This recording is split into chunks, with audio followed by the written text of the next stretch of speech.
categories. And a good model to keep in mind for what it is to acquire a category is the gathering of mushrooms.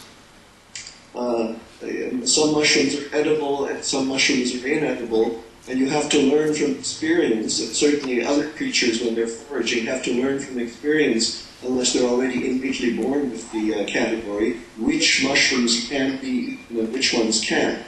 And what I want to suggest is that experience is rather time-consuming and risky, so it's useful if you have some other way of acquiring categories than by direct sensory motor experience.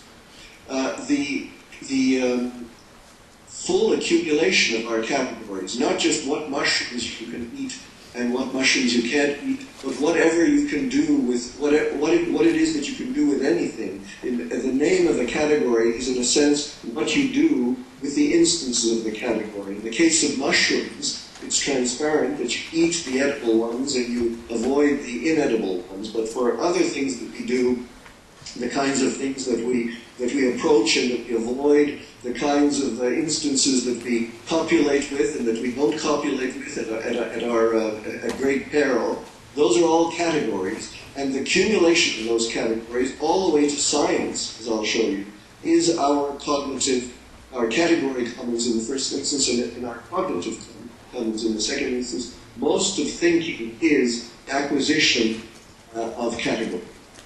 And of course, the application. There have been 4, by the way, at this point, can I just ask for some feedback as to whether you hear me all right?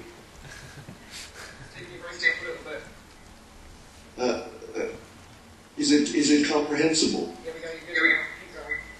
Okay, I can put in a microphone if you like, if it makes a big difference. Okay. So there have been, in the history of humanity, been 4 cognitive revolutions, if you like. The origin of language itself, speaking, and then handwriting, and then print, and then skywriting. And I'll be stepping through these now. I've already told you, or suggested to you, that much of cognition is the acquisition and then the application of categories. What kind of thing you do with what kind of thing. The core contrast, what we're talking about, is the contrast between showing versus telling. All of the other species are capable, of course, of categorizing things innately, things that they've learned to categorize by the trial and error process of Darwinian evolution. But our species, and of course we also have that capacity, moreover they do have a certain amount of capacity to share categories by showing. You have learning by imitation in animals, but what they don't have is the capacity to share categories by telling, as opposed to showing, by thinking out loud in words and then transferring it. Now these are our, again I have to ask because the sound has gone dead. Can you hear me? Yes. I muted the microphone. That you can hear. I muted the microphone this end, just to hear you. Okay, very good. So this is an instance of seeing versus saying, and it's also, as I'll suggest later, the birth of science. Parents were able to demonstrate things for their children, and even monkeys could do that. But the lower left shows, I don't know if my pointer shows, but the lower left shows that we can also do it by word of mouth, by hearsay, and that is unique for our species. And that began 300,000 years ago with the advent of language, the first of our revolutions. Now consider that that seeing and saying are 2 forms of processing. Seeing is mostly parallel processing because you can look at an image, as I shall here. You can look at an image and at the same time, or in virtual time, at the same time, you see a lot of things in parallel. You can see the color, you can see the form, you can see the position in space. In speaking, it's clearly serial. As I speak to you now, you're hearing my words one after the other, and you're hearing them one after the other. And there's a certain tempo. Of course, sorry, I'm getting ahead of myself. Language didn't start with speech. It probably started with gesture and pantomime. I haven't got time to discuss that in detail, but clearly pantomime is much more multidimensional and parallel than speech. But it also has tremendous handicaps. To act out something, you have to do a lot. And for me to say the name of the category rather than to have to mime it is much more economical. So where I did lose parallel processing in the speech mode, we gained the economy and the serial processing power of oral speech.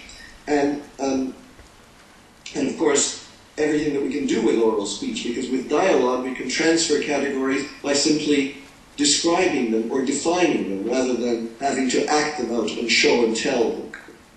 The speed of production and the speed of perception of oral speech, because quickly gesture mutated or not mutated but got gradually shaped by selection into a preference for oral speech rather than gestural language. The speed of oral speech, as you see, is limited by my articulatory apparatus, and the speed of hearing in parallel is limited by my auditory capacity. So there is a tempo, a speed that is associated with the sharing of categories by word of mouth.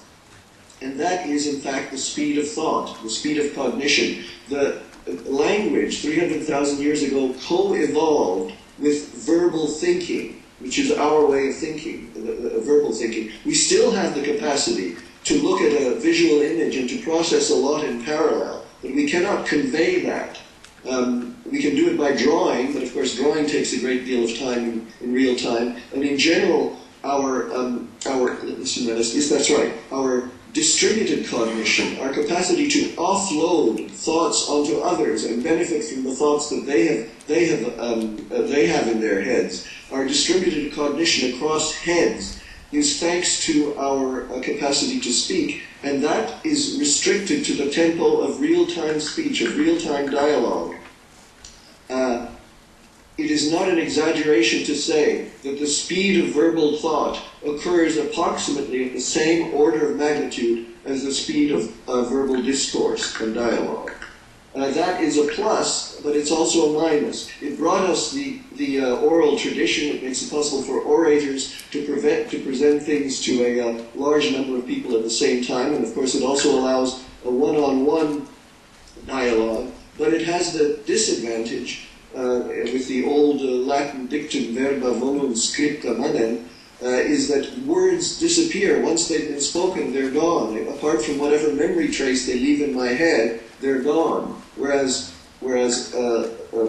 writing remains. So if language and speech began 300,000 years ago as a biological evolution, a change in our brains, a neurological change in our brains, which adapted our brains to a certain tempo of cognition, a certain speed of cognition that was of the same order as the speed of speech. 6,000 years ago, with the advent of handwriting, this is of course cuneiform, and which is done by hand as well, but is more laborious than handwriting. But with the advent of handwriting, it was possible for our thoughts, which could already be distributed by the oral tradition, for those thoughts to be preserved permanently in a permanent medium. And with that came the birth of science, of course.